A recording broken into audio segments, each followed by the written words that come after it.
വലിയ കാഹളത്തോടും ശക്തിയോടും മഹത്വപുത്രൻ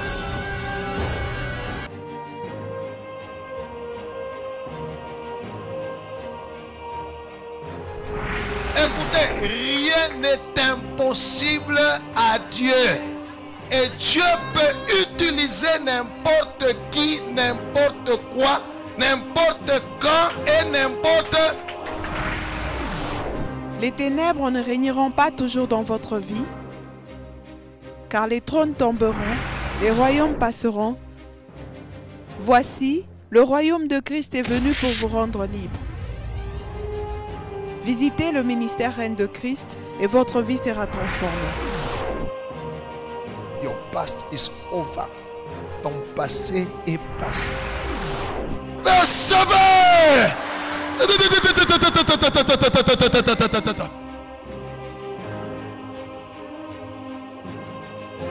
Nous sommes sous le règne de Christ.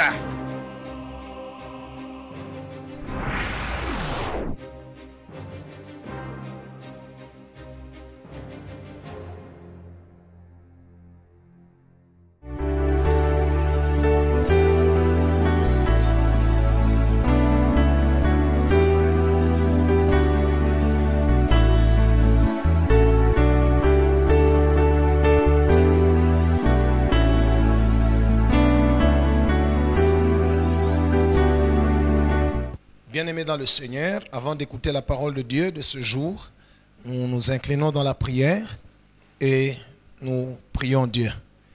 Seigneur Jésus, encore une fois, merci pour la grâce que tu nous accordes d'écouter ta parole.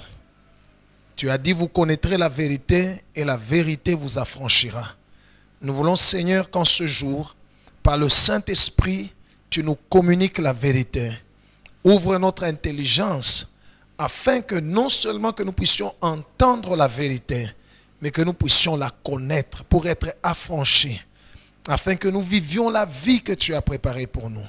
Merci Père encore une fois pour ta fidélité et ta présence. Laisse que cette parole apporte la paix, le salut, la délivrance, la guérison, la restauration, la promotion, la bénédiction dans la vie de quiconque va l'écouter et va y croire. C'est au nom de Jésus que j'ai prié ainsi et j'ai détruit les œuvres de Satan, toute action de l'ennemi cherchant à s'opposer à la prédication de l'évangile. Je les renverse au nom de Jésus. Je proclame la liberté au milieu de ton peuple, car là où tu es, là où est ton esprit, là est la liberté. Que toute la gloire te revienne au nom de Jésus. Amen. Ok, bien-aimés dans le Seigneur, que Dieu vous bénisse. Nous nous retrouvons encore ce jour pour continuer notre enseignement que nous avons entendu la fois passée. La fois passée, nous avons commencé à parler sur les grandes étapes de notre marche ou de la marche avec Dieu. Je vais juste donner les résumés afin que vous puissiez, et ceux qui n'étaient pas là, qu'ils puissent comprendre, et ceux qui sont là, ceux qui étaient là, puissent se rappeler. Nous avons parlé sur la première étape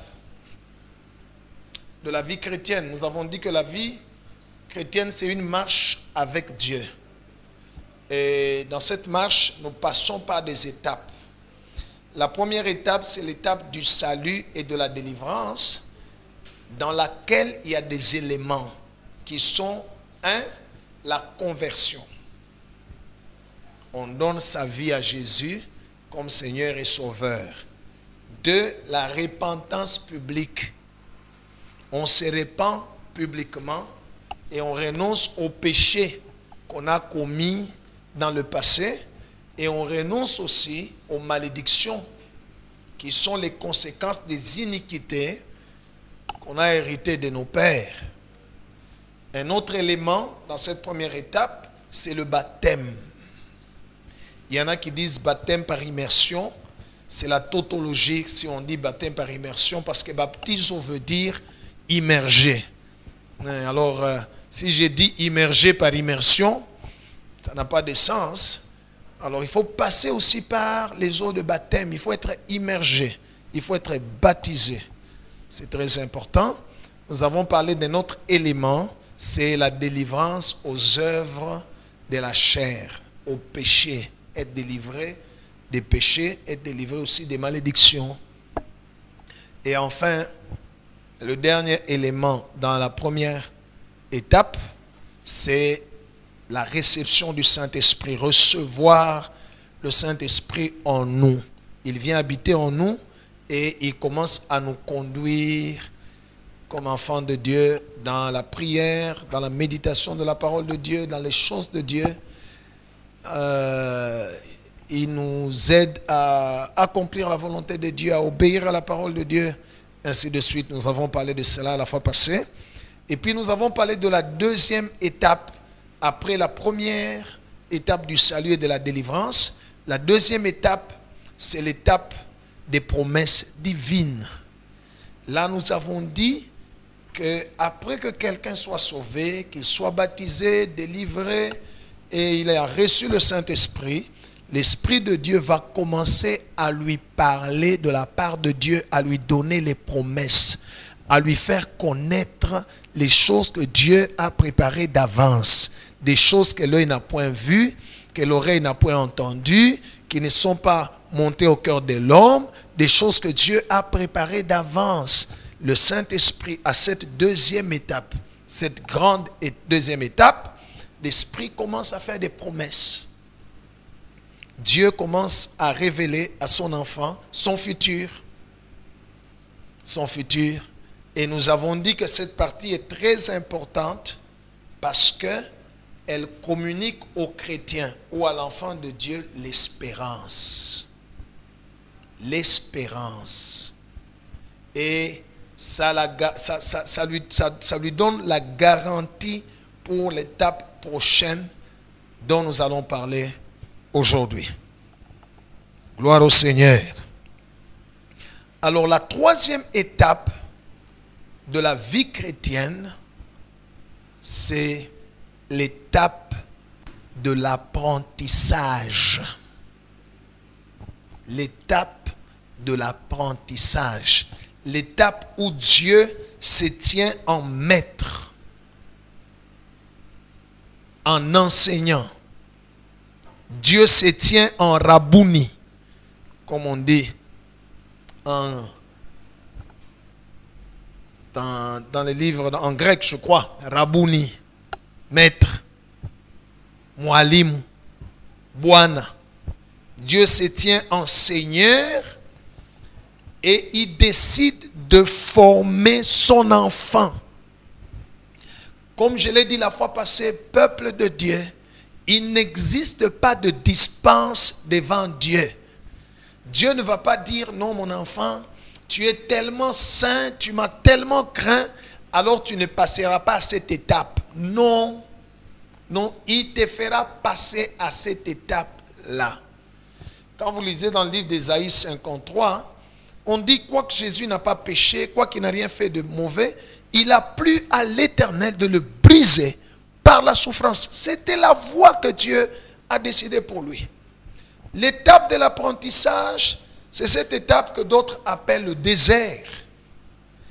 Dans la marche avec Dieu, il y a une étape de désert. Il y a une étape d'apprentissage. Le désert. Ça prendra le temps que ça prendra. Ça dépend de Dieu et ça dépend aussi de toi. Ça prendra le temps que ça prendra. Le désert. Dans l'étape de l'apprentissage, il y a deux éléments. Le premier élément, c'est Dieu fait passer son enfant dans les épreuves. Ça, c'est le premier élément. Dieu fait passer son enfant dans les épreuves. Le deuxième élément dans l'apprentissage, Dieu enseigne son enfant le combat spirituel. Donc, la troisième grande étape de la marche avec Dieu, c'est l'étape de l'apprentissage, dans laquelle il y a 2 éléments, les épreuves et les combats. Dieu ne peut pas te faire entrer dans ton héritage. Dieu ne peut pas te faire entrer dans les bénédictions que tu cherches. Dieu ne peut pas te faire entrer dans ta destinée sans que tu sois passé à ce niveau ici. L'apprentissage. L'apprentissage. J'ai dit premièrement, le premier élément, ce sont les épreuves. Nous allons lire dans le livre de Deutéronome chapitre 8, versets 2 à 6. Deutéronome chapitre 8, du verset 2 au verset 6. Je vais lire. Souviens-toi de tout le chemin que l'Éternel ton Dieu t'a fait faire pendant ces 40 années dans le désert, afin de t'humilier et de t'éprouver pour savoir quelle était la disposition de ton cœur, si tu garderais ou non ses commandements. Il t'a humilié il t'a fait souffrir de la faim, il t'a nourri de la manne que tu ne connaissais pas et que n'avaient pas connu tes pères, afin de t'apprendre que l'homme ne vit pas de pain seulement, mais que l'homme vit de tout ce qui sort de la bouche de l'Éternel. Gloire au Seigneur. Ainsi de suite. Voilà. Dans cette étape d'apprentissage, Dieu amènera des épreuves dans ta vie. Les épreuves, ce sont des circonstances ou des événements qui t'arrivent, qui ne vont pas te faire plaisir, mais où Dieu te regarde pour savoir quelles sont les dispositions de ton cœur. Si vraiment tu as cru en lui et que tu as décidé véritablement de le suivre, souvent les épreuves peuvent te décourager de suivre le Seigneur. Alors vous comprenez pourquoi l'étape précédente est très importante. Parce que dans les épreuves, si tu te souviens des promesses de Dieu, tu te dis, même si je souffre, il m'a dit qu'il fera ceci dans ma vie. Je tiens, je reste attaché à lui, je n'abandonnerai pas, je vais continuer.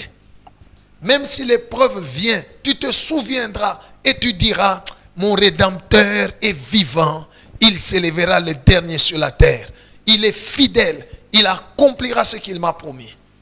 Bien-aimé dans le Seigneur, peut-être pendant que je parle, tu es en train de passer dans cette étape d'apprentissage. Je t'ai dit que ça prendra le temps que ça prendra. Cela dépend de Dieu. Et cela aussi dépend de toi, de ton obéissance à Dieu, de ton humilité, de ta fidélité à Dieu. Israël a duré 40 ans dans le désert. Ce n'est pas Dieu qui a prévu les 40 ans. Dieu n'a prévu que 2 ans. Mais ils n'ont pas réussi aux épreuves de Dieu et ils ont duré dans le désert. Ils ont duré dans le désert. Il y a des gens, dès qu'ils connaissent un problème, oh Mungu Nanyacha, Dieu tu m'as abandonné. Voilà Seigneur. Ils commencent à murmurer et quand Dieu regarde, il dit, il a échoué aux examens. Il a échoué aux épreuves. Dieu nous éprouve. Pourquoi? Parce que Dieu veut transformer ton caractère et te donner une nouvelle personnalité, la personnalité chrétienne. C'est vrai, quelqu'un peut être délivré des démons, mais la personne a besoin d'être transformée de caractère. Alors Dieu amène des épreuves dans notre vie, toutes sortes d'épreuves, des circonstances. Peut-être tu étais quelqu'un qu'on respectait par beaucoup de gens, mais depuis que tu es devenu chrétien, même les gens qui te craignaient commencent à se jouer de toi, se moquer de toi. Dieu t'éprouve. Dieu te brise. Il veut te transformer pour faire de toi et te donner une personnalité selon sa volonté. Alors, bien-aimés dans le Seigneur, les épreuves font partie de l'apprentissage de Dieu. Et sache-le, il les amènera. Il les amènera. Dieu n'utilise jamais un vase qui n'a pas brisé. Dieu ne peut pas te faire entrer dans ta bénédiction sans te briser, sans te transformer. Ça prendra le temps que ça prendra. Tu ne peux pas dire à Dieu, non Dieu, éprouve-moi pendant cette semaine seulement. Après, non, c'est fini. Non, ça ne dépend pas de toi. Dieu veut véritablement te transformer. Dieu veut changer ton cœur afin de te préparer avant que tu entres dans ton héritage. Il veut faire de toi un homme, une femme de Dieu, quelqu'un qui craint Dieu, quelqu'un qui a une personnalité divine. Gloire au Seigneur.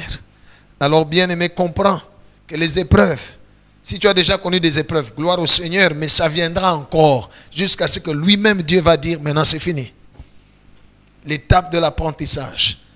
Le deuxième élément dans l'étape de l'apprentissage, c'est Dieu t'enseigne le combat spirituel. Pourquoi je dis combat spirituel? Parce que nous n'avons pas des ennemis humains. Non. Nous n'avons pas lutté contre la chair, contre le sang, mais contre les esprits, contre les démons. Alors, pendant cette période, Dieu permettra que toutes sortes d'esprits, des démons, selon sa volonté, puissent t'attaquer. C'est pour cela, dans le cadre de la délivrance, quand Dieu te délivre du péché. Ça, oui. Il te délivre totalement du péché, tu ne pêches pas. Mais en ce qui concerne la délivrance des malédictions, il y a des démons que Dieu chasse, il y en a d'autres qui laissent.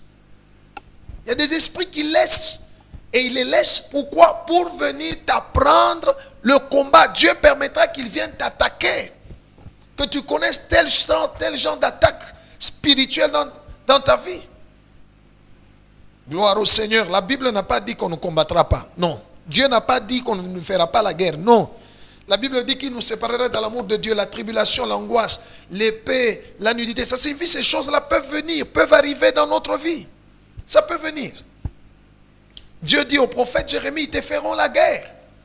La Bible nous dit dans Ephésiens chapitre 6, il dit, nous avons à lutter contre les dominations, les autorités. Ça signifie, ils viendront nous combattre. Ils viendront nous attaquer. Soyez sobres, veillez. Votre adversaire, le diable, rôde autour de vous comme un lion rugissant. Dieu ne l'empêche pas de venir rôder autour de nous. Dieu n'empêche pas à la sorcellerie de t'attaquer. Dieu n'empêche pas à la maladie de t'attaquer, aux esprits de maladie, aux esprits des morts. Non, Dieu veut t'apprendre. Nous allons lire Juge chapitre 3, du 1er au 2e verset.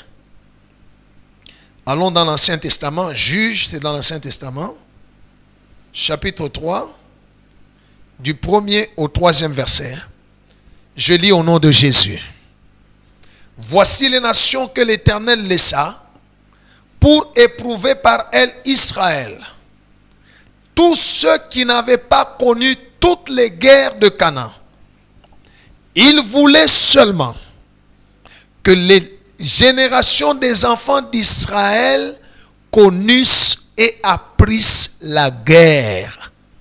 Ceux qui ne l'avaient pas connue auparavant. Ces nations étaient les 5 princes des Philistins, tous les Cananéens, les Sidoniens, les Éviens, qui habitent la montagne du Liban, depuis la montagne de Baal-Hermon jusqu'à l'entrée de Hamath. Quand vous lisez les versets 4, ces nations servirent à mettre Israël à l'épreuve, afin que l'Éternel sût qu'ils obéiraient au commandement qu'il avait prescrit à leur père par Moïse. Voilà, c'est clair. Dieu ne chassera pas tous tes ennemis. Non. Non. Tu peux beau prier, Seigneur, j'aimerais que tous les sorciers qui me combattent soient totalement anéantis. Je te rassure qu'il ne va pas tous les anéantir. Parce que Dieu veut t'apprendre la guerre. La Bible dit, Dieu n'a pas chassé certaines nations. Dieu ne chassera pas certains esprits qui combattent ta vie. Il va les laisser pour que tu apprennes la guerre. La Bible dit, Dieu voulait seulement que les générations des enfants d'Israël connussent et apprissent la guerre. Dieu voudra que tu connaisses et que tu apprennes la guerre. Parce que si tu ne connais pas et que tu n'apprends pas la guerre, tu entreras dans ton héritage, tu entreras dans ta bénédiction, les ennemis viendront t'attaquer et ils vont t'arracher facilement la bénédiction. Mais si tu connais la guerre, si tu as appris la guerre, en ce moment-là, ils te feront la guerre, ils ne te vaincront pas parce que tu vas te battre et tu vas les vaincre ensemble avec Dieu. David dit dans Psaume 18, il dit l'Éternel exerce mes mains au combat. Il exerce mes mains au combat. Ananifundisha vita. Mungu kunanifundisha vita. Ne te plains pas. Si tu dors la nuit, on vient t'étrangler. Si les esprits viennent t'attaquer, si les maladies viennent t'attaquer, si des circonstances malheureuses viennent t'attaquer, les démons se cachent derrière. Ne te plains pas. Dieu veut que tu apprennes la guerre. Il y a beaucoup de chrétiens qui pleurent. Oh pasteur, j'ai rêvé, on m'a poursuivi, j'ai besoin de délivrance. J'ai besoin. Écoute bien aimé, tu peux venir à l'église, je prie pour toi, je chasse les démons. Si Dieu veut que ces démons-là restent dans ta vie, après que je les ai chassés, ils vont fuir à cause de la fidélité de Dieu envers son serviteur. Mais la nuit, ils vont venir encore te poursuivre parce que Dieu veut que tu apprennes la guerre. Alors prends conscience, bien aimé, prends conscience que tu dois te battre. La vie n'est pas une plaine de jeux, c'est un champ de bataille. Tu dois te battre. Arrête de pleurer, arrête de te plaindre. Arrête de te voir faible. Lève-toi dans la prière et prends autorité au nom de Jésus. Combat ceux qui te combattent. Attaque-les par la prière. Dieu sera content. Dieu sera dans la joie. Il verra que son enfant a pris la guerre. Et mon enfant est prêt à entrer dans la 4e étape. Gloire au Seigneur Jésus. Dieu veut que tu apprennes et que tu connaisses la guerre. C'est la volonté de Dieu. Bats-toi, mon bien-aimé, contre les puissances des ténèbres qui combattent ta vie.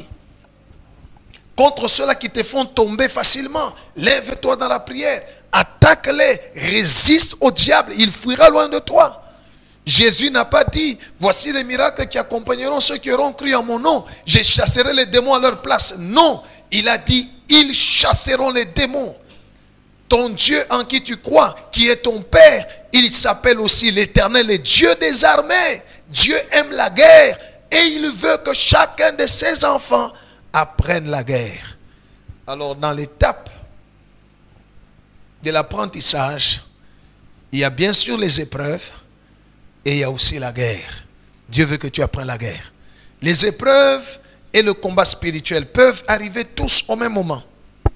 Pendant que le temps où tu es dans la guerre, les épreuves, pendant ce temps, les démons t'attaquent, des esprits t'attaquent, en utilisant les gens, en créant des circonstances.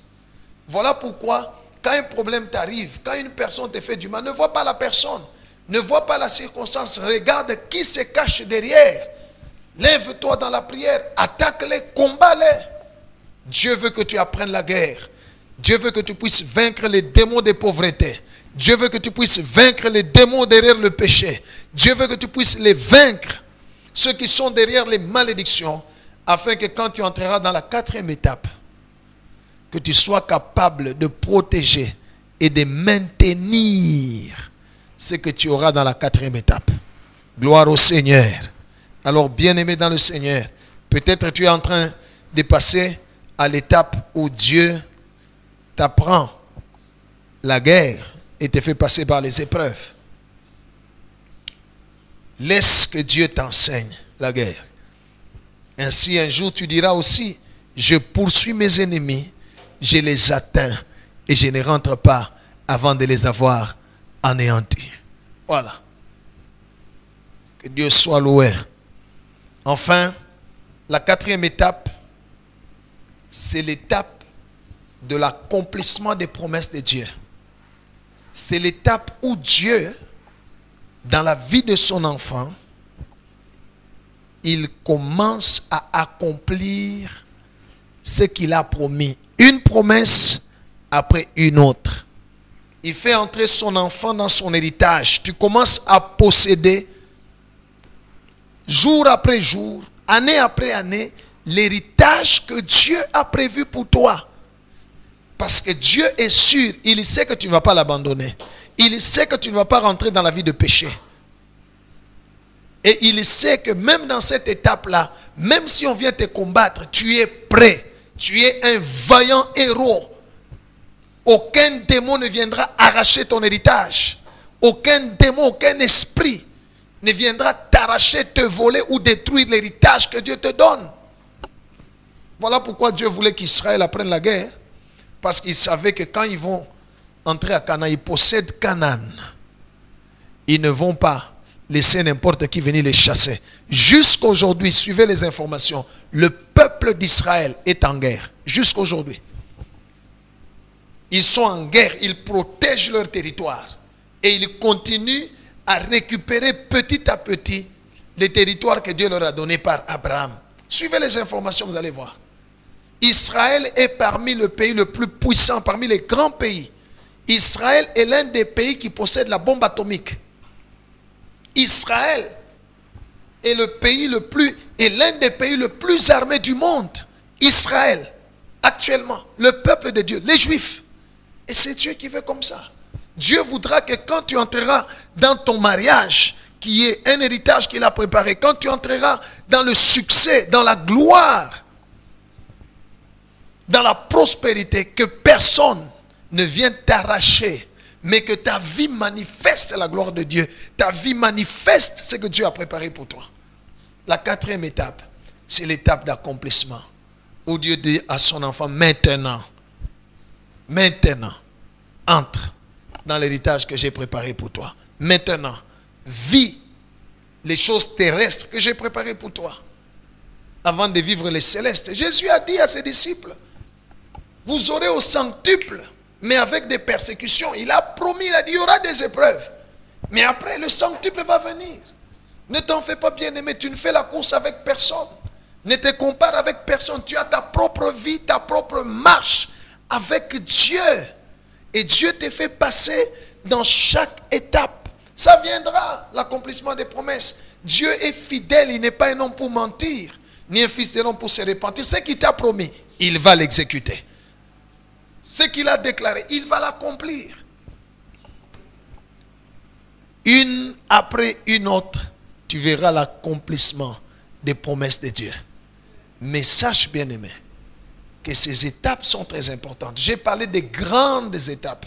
Cela veut dire qu'il y en a aussi des petites étapes, ça dépend du Seigneur. Mais ça, ce sont des grandes étapes que Dieu, dans la marche avec Dieu. 4. Le salut et la délivrance, les promesses divines, l'apprentissage dans lequel il y a les épreuves et les combats spirituels. Et enfin, Dieu fait entrer son enfant dans l'accomplissement des promesses, une après une autre. Dieu accomplit les promesses.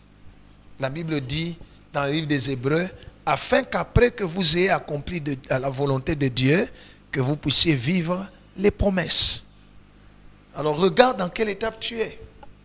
Regarde dans quelle étape tu es et laisse Dieu te conduire. Dis au Seigneur que ta volonté soit faite dans ma vie. Prends tout de moi, donne-moi tout de toi. Fais de moi un homme selon ton cœur.